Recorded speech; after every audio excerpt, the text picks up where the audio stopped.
Olá, eu sou a professora Renata Leal Martins e vou trabalhar com vocês o conteúdo sobre termoquímica. Mas o que significa termoquímica? Termoquímica é um dos princípios da termodinâmica. A termoquímica é a parte da termodinâmica que estuda as trocas de calor desenvolvidas durante uma reação química entre o sistema e o meio ambiente, além do possível aproveitamento deste calor na realização de trabalho. Mas afinal de contas, o que significa calor e o que significa trabalho? Pelas definições da física, calor é a troca de energia sob influência de diferentes temperaturas. Já trabalho é a troca de energia sem a influência das diferenças de temperatura. Mas o que isso traduz de uma forma mais simples? Como que a gente pode traduzir isso de uma forma mais simplificada? Dizemos que o calor é a transferência de energia de forma desorganizada. As moléculas não precisam estar todas na mesma direção e sentido para que ocorra essa transferência de energia. Já o trabalho, ele precisa ocorrer de forma organizada. Então, a transferência de energia para a realização de trabalho é preciso que este material tenha obrigatoriamente a movimentação, direção e sentido na mesma ordem, na mesma posição. Por exemplo, quando você vai caminhar, todas as células do seu pé têm que se movimentar na mesma direção, sentido e velocidade, para que realize o trabalho de caminhar. Então, fica mais fácil de você entender, dando este exemplo. Pensando nisso, como que ocorre a transferência de calor ou trabalho entre o sistema e o meio ambiente ou o meio que o cerca? Bom, calor e trabalho, eles podem ser transferidos tanto do meio quanto do próprio sistema a partir do momento que eu observo o que está acontecendo, se está entrando energia ou se está saindo energia, seja ela na forma de calor, seja ela na forma de trabalho. Então, pare e presta bastante atenção. Chamamos de sistema tudo aquilo que estiver sob sua observação. Se você estiver olhando para mim neste momento no vídeo, significa que eu sou o seu sistema. Se você estiver olhando para o slide é o seu sistema. Então, dizemos que sistema é aquilo que estiver sob nossa observação. Pensando nisso, pode acontecer a troca de energia, seja ela na forma de calor ou seja ela na forma de trabalho, quer dizer, de forma organizada ou de forma desorganizada, entre esse sistema e o meio que o cerca. Então, para isso, eu tenho que prestar atenção no que nós chamamos de fronteira ou barreira entre o sistema e o meio que o cerca, que muitas vezes nós denominamos como sendo vizinhança. Então, eu falar meio ou vizinhança, eu estou falando a mesma coisa. Quando eu penso nos tipos de sistema, então eu tenho que prestar bastante atenção no que tipo de fronteira que esse sistema tem em relação ao meio ou vizinhança. Por exemplo, um sistema aberto é aquele que tanto troca energia como também troca matéria com o meio. Um sistema fechado é aquele que troca apenas energia. E um sistema isolado, ele não troca nem energia e nem matéria. Vamos verificar alguns exemplos para facilitar para você. Eu, por exemplo, sou um sistema aberto. Por quê? Eu troco matéria com o meio, eu absorvo água, eu troco gases a partir do processo de respiração, então eu troco matéria com o meio e ainda troco calor. Se o ambiente estiver calor, eu vou sentir calor por causa de eu estar recebendo energia desse meio, né? Que o clima hoje está quente, então eu vou acabar sentindo calor em relação a isso, por exemplo, ou frio, que ele começa a roubar a energia do meu corpo e eu começo a sentir frio. Então, repare que eu consigo, por ser um sistema aberto, tanto trocar matéria como também trocar energia. Ok, além disso, eu posso imaginar agora um sistema que seja fechado. Imagine, por exemplo, uma garrafa contendo água e que ela esteja fechada. Ok, você tirou essa garrafa, por exemplo, da geladeira. Com o passar do tempo, o que vai acontecer com essa garrafa? Ela vai começar a esquentar. Por quê? Porque ela começa a ganhar calor do meio, se o meio tiver, né? Se você tiver num ambiente que estiver mais quente do que a garrafa de água, ela vai começar então a ganhar energia desse meio e o seu sistema, que seria a garrafa, começa a esquentar. Mas a água não sai de lá. Olha, mas Renata, forma umas gotinhas de água ao redor da minha garrafa. Ela está suando. Bom, ali não é que a água está saindo da garrafa. O que está acontecendo é que as moléculas de água que estão na forma de vapor, no que nós chamamos de umidade relativa do ar, está perdendo energia ao entrar em contato com a sua garrafa que estava fria. Então, enquanto a sua garrafa estiver fria, é bem provável que ela consiga captar, né, moléculas de água que estavam no estado de vapor e saem do estado de vapor para o estado líquido, que a gente chama então de um processo de condensação, porque ela entrou em contato com um ambiente que está mais frio do que ela. Então, eu estou fazendo essa explicação para você entender que não é que a água saiu da sua garrafa. O que você está captando ali é a água que estava no meio ambiente que perdeu energia, ok? Então, meu sistema fechado, ele não troca matéria com o meio, ele apenas troca calor. E um sistema isolado? Bom, na realidade, não existe um sistema isolado. A gente fala que isso é imaginário ou hipotético. Por exemplo, uma caixa de isopor, uma garrafa térmica, são sistemas que a gente, teoricamente, fala que são sistemas isolados. Mas nós sabemos que a garrafa, por exemplo, de café, com o passar do tempo, ela vai perdendo o calor, né? E ela fica com o seu café dentro da garrafa fica frio. Na verdade, é porque ela não é totalmente isolada. A mesma coisa uma caixa de isopor. Você vai lá, coloca um refrigerante junto com gelo para manter ele geladinho, né? Ou uma bebida alcoólica, uma cerveja. E aí, com o passar do tempo, aquele material, o gelo começa a derreter, aquela bebida que você colocou ali dentro começa então a perder, ganhar energia, né? E perder aquela temperatura que você queria, manter ela fria, então ela está ganhando mais calor. Então, isso é um indicativo para nós de que o meu sistema, na verdade, não é isolado. A gente gostaria que ele fosse, mas ele não é. Veja que eu estou deixando claro para você. É um exemplo que nós chamamos de hipotético. Gostaria que acontecesse, mas não aconteceu. Então, isso é importante para você entender. Mas, se alguém te perguntar, dá um exemplo de um sistema isolado, uma caixa de isopor, uma garrafa térmica é bem-vinda como exemplo. Tudo bem? Bom, quando nós pensamos nesses vários sistemas, tipos de sistemas, nós temos que entender que eu não preciso fazer experimentos do zero para entender o que aconteceria em sistemas parecidos. A isso nós chamamos então das leis da termodinâmica. Das leis da termodinâmica, uma que você com certeza sabe muito mais, só não sabia que ela tinha nome, né? É a lei que nós chamamos de lei zero da termodinâmica. A termodinâmica diz a seguinte situação: se um meio está em equilíbrio em relação a outro meio, e este segundo meio está em equilíbrio com um terceiro, significa que os três estão em equilíbrio. Ou traduzindo, imagine que você está com uma bebida que está em equilíbrio térmico com o ambiente.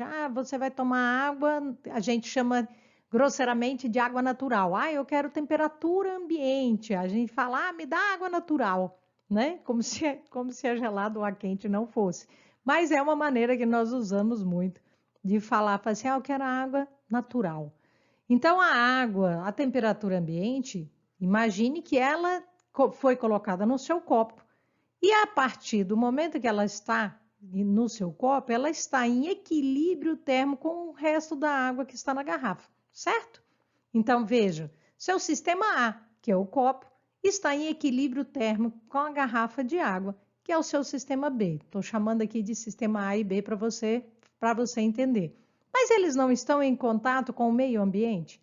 Então, imagine que o seu meio ambiente Fosse um outro sistema, você está avaliando também a temperatura lá da cozinha, do local em que você está. Observe que nessas condições, a sua garrafa de água, que ainda contém água, está em equilíbrio térmico com o ambiente, que também está em equilíbrio térmico com a água que está no copo. A isso nós chamamos de lei zero da termodinâmica. Parece bobo, né? Mas é uma realidade na área da química. A gente dar nomes aos fenômenos que para nós parece tão comum, tão óbvio, mas eles existem. Então, para isso, eu falar que um sistema está em equilíbrio, um sistema A está em equilíbrio com o sistema B, e o sistema B está em equilíbrio com o sistema C, consequentemente, o sistema A está em equilíbrio com o sistema C também, né? Então, essa é a que nós chamamos de lei zero da termodinâmica. Além da lei zero, nós temos outras leis, né? Se essa já é a zero, imagine você aí que nós temos outras. Vamos entender as outras.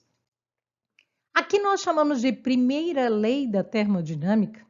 A primeira lei da termodinâmica, ela fala que eu tenho o que nós chamamos de princípio da conservação da energia. O que significa isso? Significa que na natureza nada se perde, tudo se transforma. Às vezes eu gasto a energia que eu consumi na forma, por exemplo, de calor, e eu uso essa energia na forma de trabalho. Às vezes acontece o contrário, o sistema ganhou o trabalho e ele vai gastar essa energia, seja ela na forma de calor ou seja ela na forma de trabalho também. O importante é a quantidade de energia que entra no meu sistema tem que ser igual à quantidade de energia que sai. Não vou perder energia. Se você parar para pensar num carro, por exemplo, aí você fala assim, a quantidade de energia que eu ganhei na queima do combustível, em parte é usada para a movimentação do carro. Mas parte dele, Renata, não vira movimento do carro, faz é esquentar o motor. Ok, mas eu somando essas energias, vai ser o final de resultado a mesma quantidade de energia que eu comecei no meu sistema. Então, tanto de energia que entra tem que ser o mesmo tanto de energia que sai, mesmo que essas quantidades de energias não sejam apresentadas da mesma forma. Eu estou dando o exemplo do carro, porque o exemplo do carro é o mais legal para você entender no seu dia a dia o que acontece. Você entrou com energia na forma de calor, né? Na queima, na combustão do combustível. No entanto, ele foi devolvido na forma de trabalho, que o carro se movimentou, e também, em parte, na forma de calor, porque esquentou o motor do carro. Então, veja que a essa primeira lei, que nós chamamos de princípio da conservação de energia, o estudo já deixa bem claro que na natureza nada se perde, tudo se transforma. A quantidade de energia que entrou tem que ser a mesma quantidade de energia que saiu.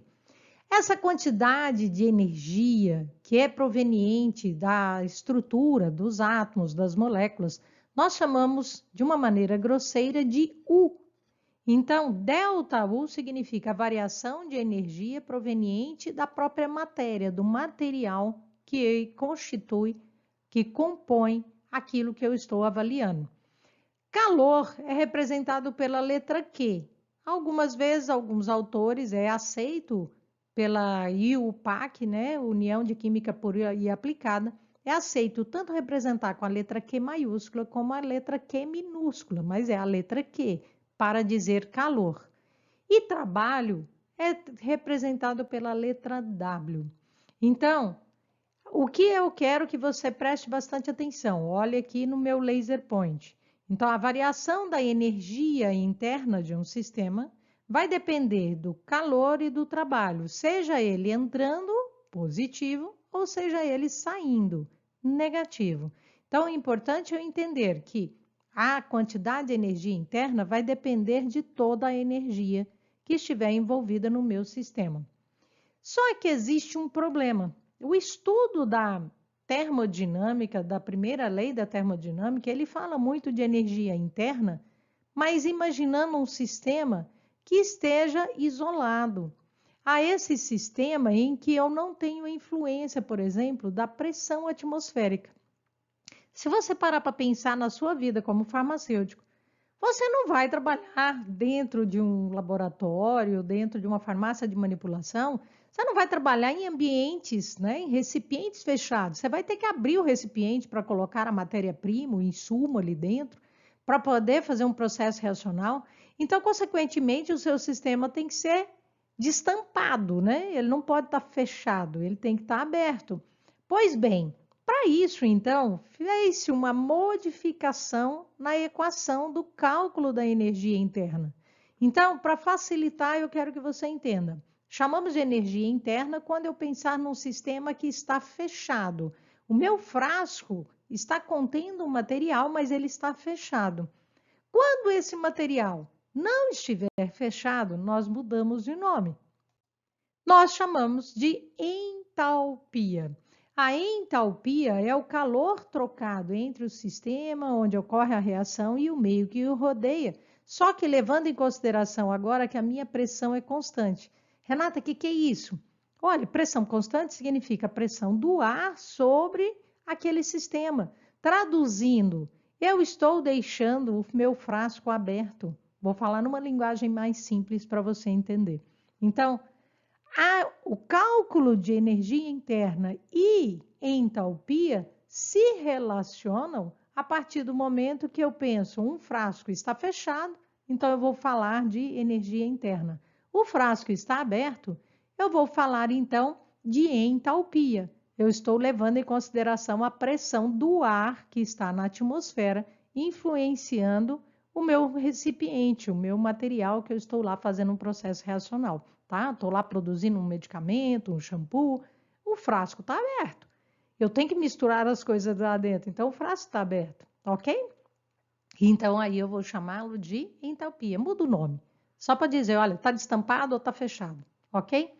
Bom, quando eu penso essas relações de entalpia, né? Trabalhar num ambiente aberto, obviamente, o frasco tem que estar aberto para eu colocar as coisas, nós podemos classificar os processos reacionais conforme a energia está entrando ou saindo do sistema. Quando a gente fala de reação exotérmica, exo significa jogar para fora. Então, exotérmica é jogar calor para fora. A entalpia dos meus reagentes é maior do que a energia dos meus produtos. Então, eu estou jogando energia para fora. Eu começo com uma quantidade maior de energia e termino numa quantidade menor de energia, porque parte dessa energia foi jogada para fora, seja ela na forma de calor ou seja ela na forma de trabalho. Tá entendendo? Pois bem, o que eu chamo de energia reação endotérmica? Na reação endotérmica, significa que a quantidade de energia que eu tinha antes na matéria-prima é menor do que quando eu acabo de produzir, fazer um processo reacional. Então, ele está ganhando energia, seja ela na forma de calor, seja ela na forma de trabalho. Ele está captando energia.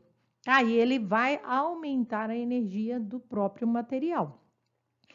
Normalmente, então, nós representamos isso por símbolo, né? Então, ΔH, variação da entalpia, menor que zero significa um processo exotérmico. E ΔH maior do que zero significa um processo endotérmico. Então, jogar energia para fora é exo. Pegar a energia para ampliar a energia, armazenar a energia na matéria, aí eu vou chamar de endo. É importante a gente entender essa observação que eu coloquei aqui embaixo para você, ó, acompanhe o laser point. Significa uma reação acontecer de forma espontânea. É espontâneo na natureza jogar energia para fora.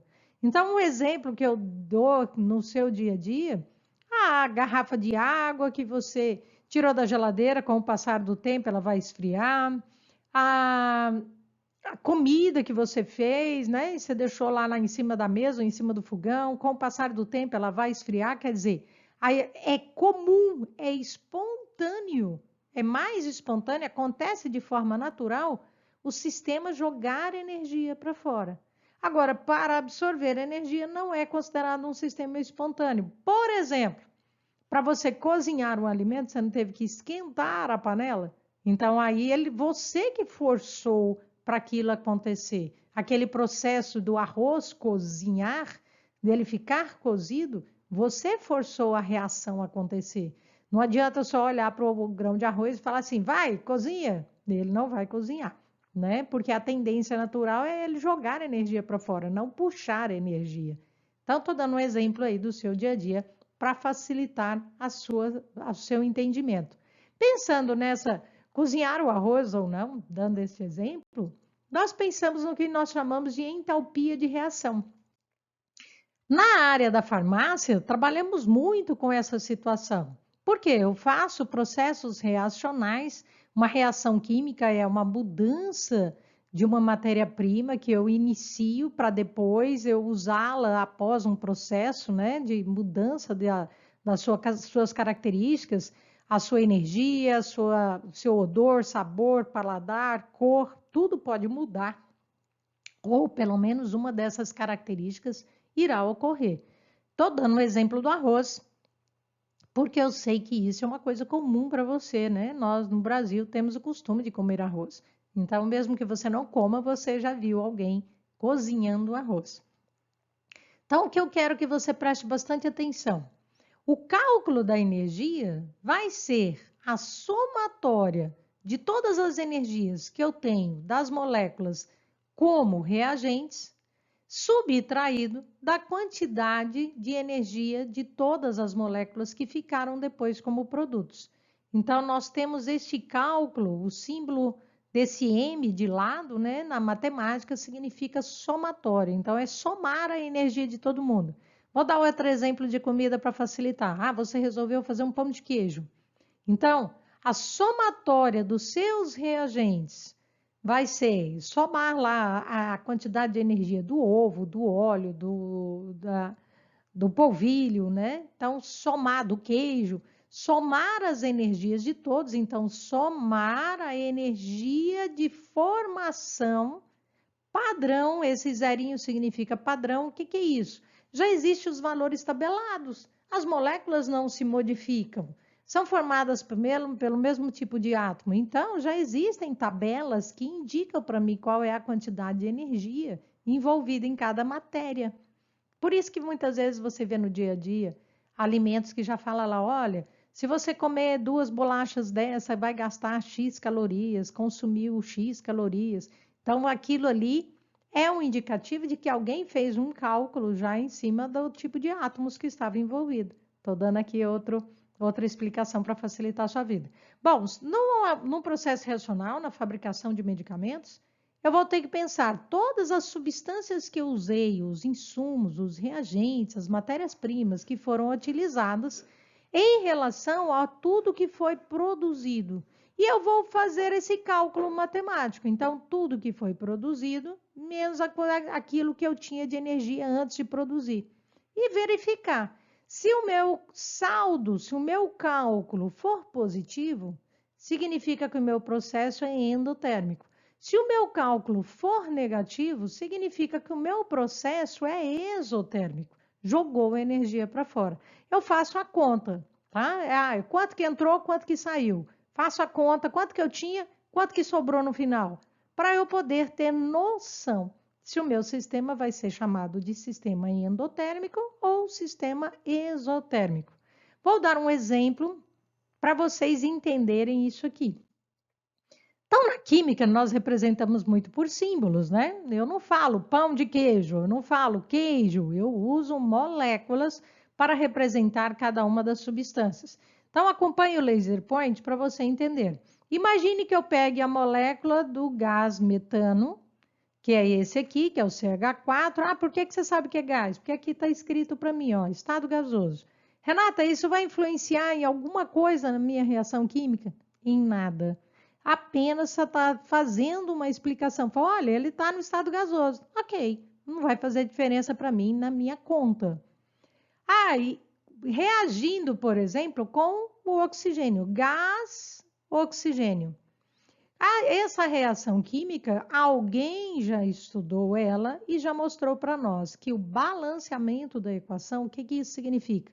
que juntar as moléculas, eu precisaria de uma molécula do gás metano reagindo com duas moléculas do gás oxigênio, para produzir uma molécula do gás carbônico, que é o CO2, e produzindo duas moléculas de água. Repare que aqui agora a água está líquida. Ah, Renata, então forma água líquida. Na verdade, é no estado de vapor, né? Porque a reação química está acontecendo entre gases. Mas não, as gotículas de vapor, elas se condensam e vira líquido. Bom, então eu tenho essa possibilidade de um processo de combustão. Essa é uma reação típica de combustão.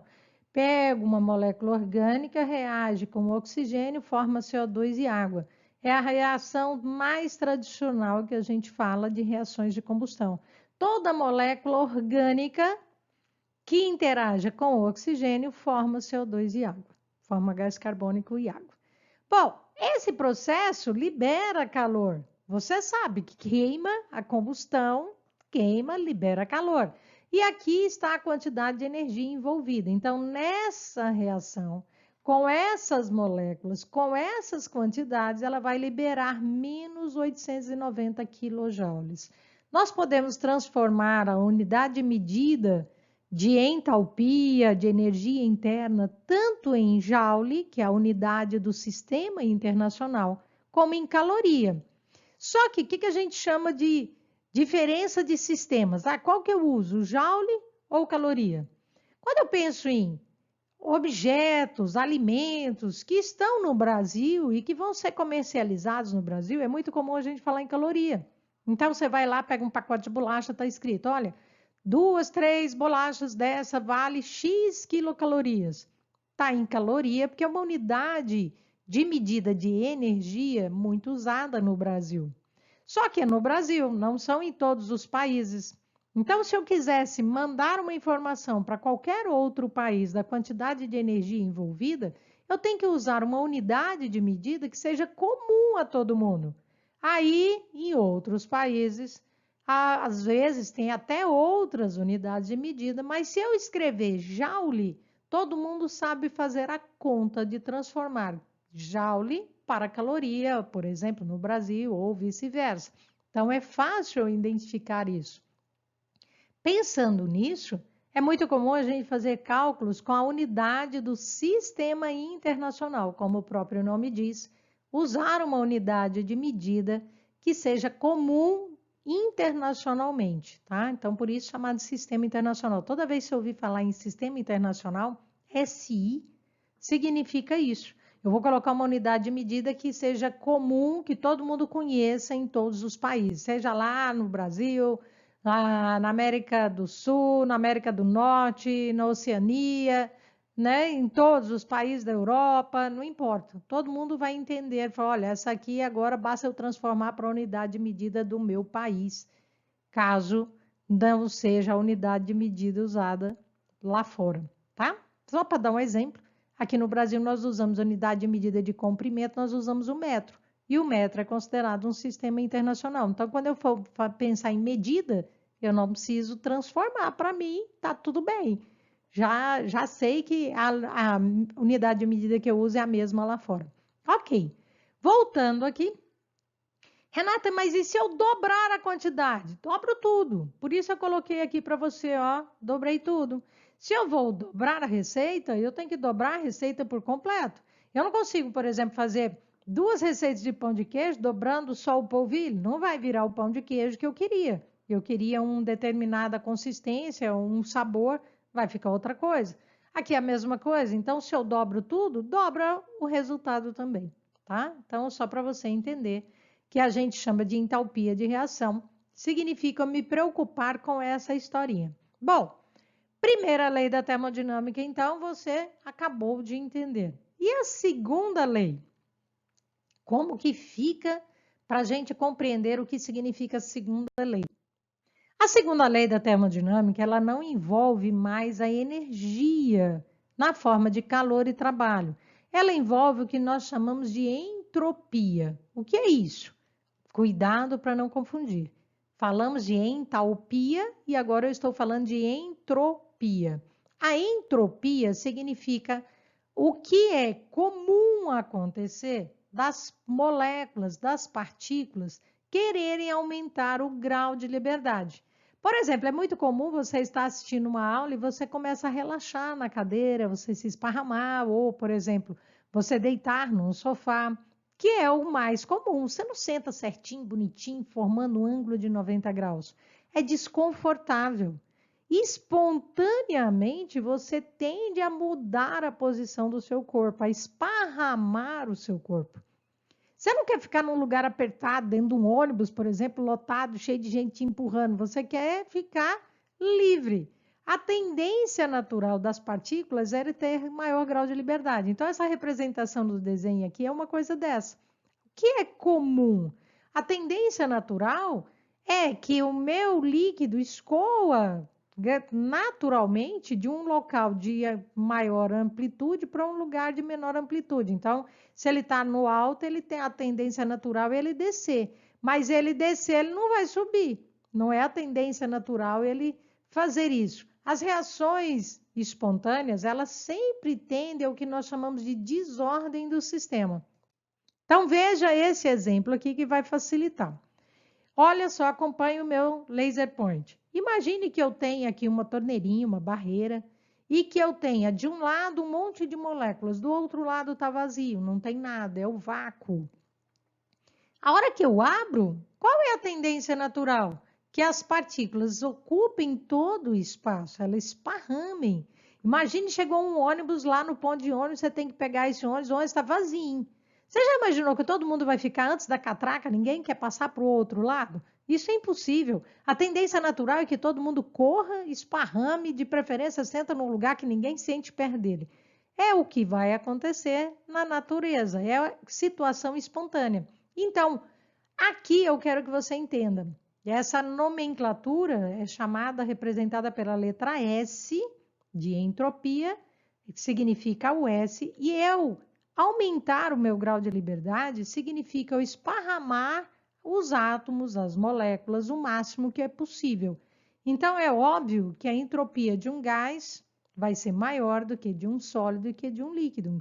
As moléculas querem ter também maior grau de liberdade. E como eu falo em aumentar o grau de liberdade, o sinal matemático que eu vou usar também tem a ver com esse nome, aumentar. Então, observe, eu falo de aumentar o grau de liberdade, ou melhor dizendo, aumentar a desordem do sistema, quando eu falo aumentar a liberdade, eu falo que é positivo, maior que zero. Quando é diminuir o grau de liberdade, ou melhor dizendo, aumentar a ordem, organizar mais as partículas, aí eu falo então que o meu sistema ele é negativo. Então, espontâneo é aquele sistema que aumenta o grau de liberdade. É espontâneo todas as partículas estarem a uma distância maior. Então, eu aumentar o grau de liberdade é algo espontâneo. Mas no final da história, qual esses cálculos que eu tenho que levar em consideração, Renata? Eu levo em consideração o aumento do grau de liberdade, eu aumento em consideração a liberação de energia para o meio, mas o que eu vou levar em consideração para eu chamar um sistema de espontâneo? Surge, então, a última lei da termodinâmica. A terceira lei da termodinâmica é chamada de energia de Gibbs, ou também ainda é usado o nome energia livre de Gibbs. Mas o correto atual, mais usado, chama-se energia de Gibbs, representado por G. Gibbs foi um cientista que juntou essas duas informações. Olha, jogar energia para forma é espontâneo, beleza. Aumentar o grau de liberdade entre as partículas também é espontâneo, beleza. Então eu tenho que olhar as duas coisas. Como que eu olho as duas coisas? Então Gibbs foi um cara que fez um cálculo matemático e conseguiu perceber que o cálculo vai depender de liberar a energia para o meio ou não, que é o ΔH, vai depender do grau de liberdade, que é o ΔS, mas se você parar para pensar, a agitação das partículas vai aumentar ou diminuir conforme a temperatura. Então, aqui é um cálculo. Então, meu cálculo final, a energia, por isso muitas vezes chamada de energia livre de Gibbs, no final da história, eu somando todos os processos, meu ΔG vai ser ΔH menos T vezes ΔS. Então, aqui é um sinalzinho de vezes que na matemática muitas vezes a gente não escreve, né? Então, é ΔH menos T vezes ΔS. E no final da história, eu levo a seguinte informação. Se eu levar em consideração tanto a entalpia como a entropia de um sistema, eu vou prestar atenção. Ele é menor do que zero, então eu vou chamar de reação espontânea. Ele é maior do que zero, eu vou falar que a minha reação não é espontânea. E se ele for igual a zero, significa então que ele entrou em equilíbrio no meio. E aqui eu fiz um resuminho para facilitar para você entender. Então, no natural, é a gente cruzar informações. Não sei se você já brincou de batalha naval. Então, olha só. Se a minha entalpia for menor do que zero, quer dizer, o meu sistema é exotérmico, e a minha entropia é maior do que zero, significa que o meu sistema aumentou o grau de liberdade, a minha resultante vai ser uma reação espontânea. Tá entendendo? Se eu pego a minha entalpia menor que zero, quer dizer, meu sistema é exotérmico, mas a minha entropia diminuiu, quer dizer, a minha entropia está negativa, ela tem uma ordem maior no meu sistema, as moléculas estão mais organizadas, então nessa situação só será espontâneo se o valor da minha temperatura for baixo. Se o valor da minha temperatura for alto, ele não é espontâneo.